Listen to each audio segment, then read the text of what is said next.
அவர் character வந்து ஒரு யாசகர் character, யார் வந்தாலும் இப்படி பார்க்காம இப்படி தான் அவர் பார்க்கணும் அப்படிங்கிற மாதிரி ஒரு அந்த கேரக்டருக்கான இதுவே அதானே.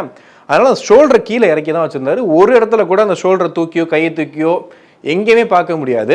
இதை தாண்டி ஒரு டாப் நாச்சான விஷயம் என்ன அப்படின்னா, ஒரு சீன் வரும், 2 குழந்தைங்களுக்காக போயிட்டு யாசகம் எடுக்க போறேன்னு சொல்லிட்டு போவார். ஸோ அந்த போகிற இடத்துல ஒரு பெர்ஃபார்மன்ஸ் பண்ணியிருப்பாரு. அவ்வளோ சூப்பராக பண்ணியிருக்காரு. இது வரைக்கும் தனுஷோட ஆக்டிங் நிறைய நீங்கள் பார்த்துருப்பீங்க. பட் அது வந்து ரொம்ப டிஃப்ரெண்ட்டாகவும் பார்க்குறதுக்கு, அதாவது அவர் கூட கனெக்ட் ஆக முடியலன்னா கூட நீங்கள் கனெக்ட் ஆகி கண்ணீர் விட்டுருவீங்க, அந்த அளவுக்கு இருந்துச்சு.